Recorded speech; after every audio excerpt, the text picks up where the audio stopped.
In this example, we'll talk about how to look up a sales order and also to how to navigate through a sales order. You do have two major views that you look at. One is line view, and this is how you would look at each individual line, and if you need individual delivery information per line, so if you have one mattress that's being delivered and something picked up, you can look at it at each individual line through line view. You also have header view. Header view is the overall ticket information. It'll have address and salesperson, and also to prepayment and payment information. So starting from the delivery schedule area page, go to all sales orders. And the all sales order screen will come up. To search for a sales order, you want to make sure you have this search grid available to you. If this is not there, make sure you hold down the control button and type G. Once the search grid is available to you, you can search it in multiple different ways. If you have the sales order, you can type in the sales order number here.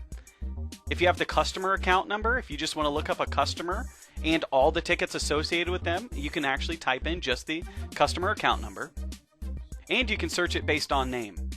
There is some information available to you on the screen as well. You can see all the way to the right hand side, you'll see the status column. It'll tell you if you're looking at an open order or an invoiced order.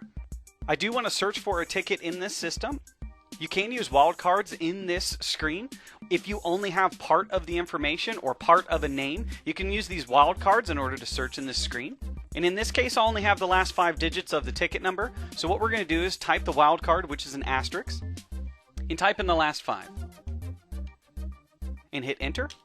And this will narrow down the search so we can find just that ticket. If this is the ticket that you want, go ahead and double click on the sales order number. I'm going to go ahead and maximize the screen. The first thing you'll see right across the top left hand corner is the SO number, or the sales order number, the customer number, and also to the customer's name. All the way to the right hand side in that same row, you'll see if it's an open order or an invoiced order. And right below that, you'll see all the product information. Next, we'll go to line details. Click the arrow next to line details. And there are 3 tabs you're going to probably use the most. General will give you the product information and also to the delivery time frame. And right above that, you'll see the zone line ID. As you click items across the top, it'll update depending on if it's being delivered or picked up. The next most common tab you're going to use is the address. This is where you can check the address just to make sure you have the correct information. The next tab you're going to use is delivery, and this is where you can check the delivery date. And you can also see if this is red carpet delivery or a pickup. When you're under the general tab, you can also see, based on the time frames, if it is a pickup or delivery. But just in case you want validation, you can come to the delivery tab and it'll tell you. You do have more information available to you in another view, so go across the top and click header view.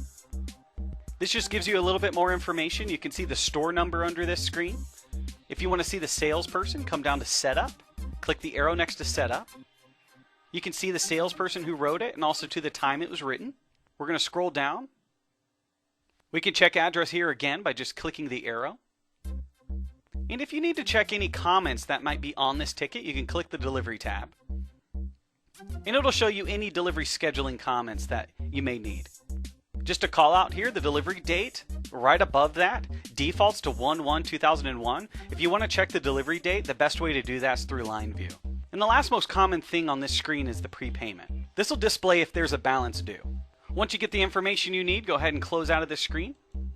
And if you need to look up another ticket, go ahead and continue that search by typing in the search grid.